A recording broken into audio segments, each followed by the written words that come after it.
CBSE Class 10 English, Footprints Without Feet, Chapter 4, A Question of Trust by Victor Canning.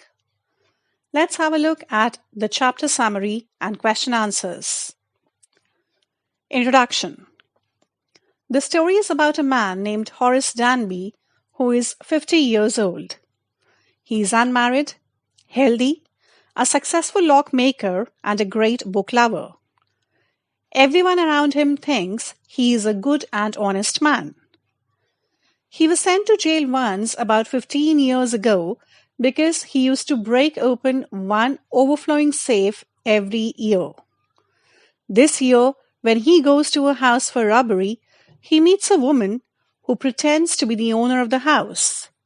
She catches him red-handed, outsmarts him, and gets the safe opened to take out jewelry to wear to a party that night, assuring him that she would get her safe repaired very soon. Later on, when he is arrested after 2 days, he comes to know the truth of that lady. Characters. Horace Danby, a 50-year-old, unmarried, presumably honest thief, and the lady at Shotover Grange, a young, pretty female who passes herself as the mistress of the house. Chapter progression and summary. Horace Danby, 50 years old, unmarried, in the business of making locks, had a good reputation. He loved rare and expensive books. Horace robbed a safe every year to be able to purchase the expensive books. He was going to commit a robbery at Shotover Grange. For 2 weeks, Horace had studied the house very carefully. The day he broke into the house, he was caught unaware by a young and pretty lady. His first thought was to run, but he couldn't. The lady told him that she would telephone the police. Horace requested her to let him go and promised that he would not steal again. The lady put one condition for letting Horace go. She told him to open the safe for her as she had to go to a party and she wanted to wear the jewels kept in that safe. As she had forgotten the numbers to open the safe, she needed his help. In a bid to light a cigarette, Horace removed his gloves to take out his lighter. After thinking over the lady's proposal of letting him go, he opened the safe for her. After 2 days, a policeman arrested him for the jewel robbery at Shotover Grange. Danby's fingerprints were found all over the room. He told the police that the landlady of the house had asked him to open the safe. But the lady was a 60-year-old woman who rubbished his story. Horace was put in prison, where he served as the assistant librarian. He often thought of the charming and clever young lady who was in the same profession and had so cleverly tricked him. Danby got angry when anyone talked to him about honor among thieves. Synopsis. This story is about a thief who gets a taste of his own medicine. Horace Danby is a thief with a difference. He is classy, presumably successful, and has great taste in rare, expensive books. He steals only once in a year, that too for buying books.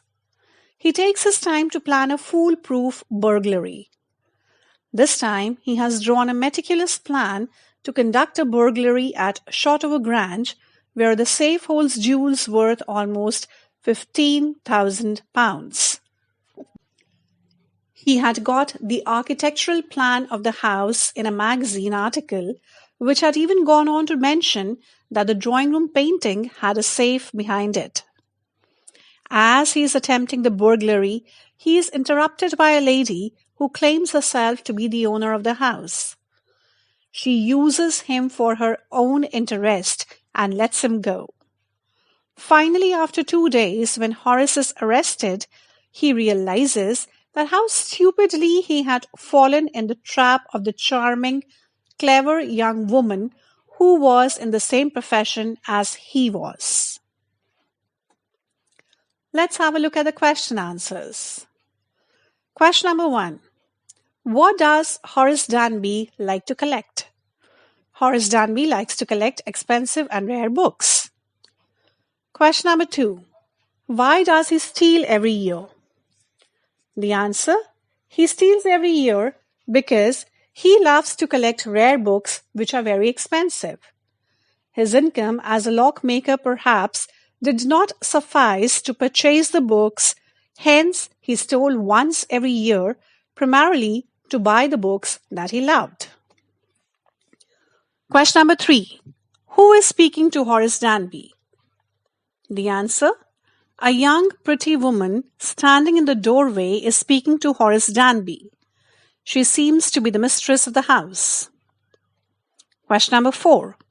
Who is the real culprit in the story? Answer: the real culprit in the story is the woman whom Horace meets at Shotover Grange.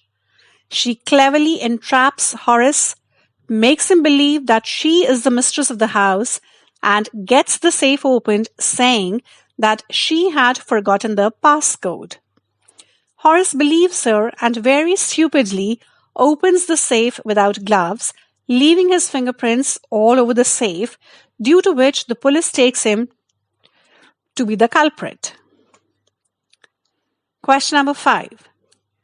Did you begin to suspect before the end of the story that the lady was not the person Horace Danby took her to be? If so, at what point did you realize this and how? Answer: it is difficult to suspect the lady before the story ends. When the dog Sherry barks at the lady, it gives some hint but not a very strong one. Her statement of forgetting the passcode, getting the safe broken and repaired later on may have raised an alarm, but the lady is so calm and collected that she dominates the scene and leads Danby into trouble. Question number 6. What are the subtle ways in which the lady manages to deceive Horace Danby into thinking she is the lady of the house? Why doesn't Horace suspect that something is wrong? The answer: the lady's confidence, her act of touching up her makeup, her body language, her composure upon seeing a stranger, and the ease with which she picks a cigarette from the right place are enough to deceive anybody. Horace was not a regular thief nor an expert at dealing with such situations. The dominating presence of the lady frightens him badly, and her mention of the police makes him lose his mind completely. So he falls into her trap and doesn't suspect anything. Question number 7. Horace Danby was good and respectable, but not completely honest.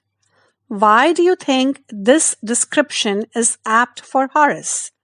Why can't he be categorized as a typical thief? Answer: Danby was not a typical thief. His love of rare and expensive books drove him to steal only once in a year. In his thefts, he was very cautious to rob only those people who were affluent. He never really stole for a living. He made locks for a living, and in his business, in his social life, he was good and respectable. But as he stole once in a year, he cannot be called completely honest. And the last question. Horace Danby was a meticulous planner, but still he faltered. Where did he go wrong and why? Answer: Horace Danby was no doubt a meticulous planner. He had collected all the information about house map, wiring, location of valuable things, and about the servants. He had even found out the dog's name. The only thing that he had overlooked was getting enough information about the occupants of the house. Perhaps because the family was in London, he had taken for granted that he would find an empty house. He was not aware of the age of the members, nor did he have any clue about their return. Then he again faltered when, in his hurry, he opened the safe without gloves. His clever mind became fogged with anxiety. Keep tuned in for more videos on more chapters from Class 10 English. And do not forget to like and subscribe.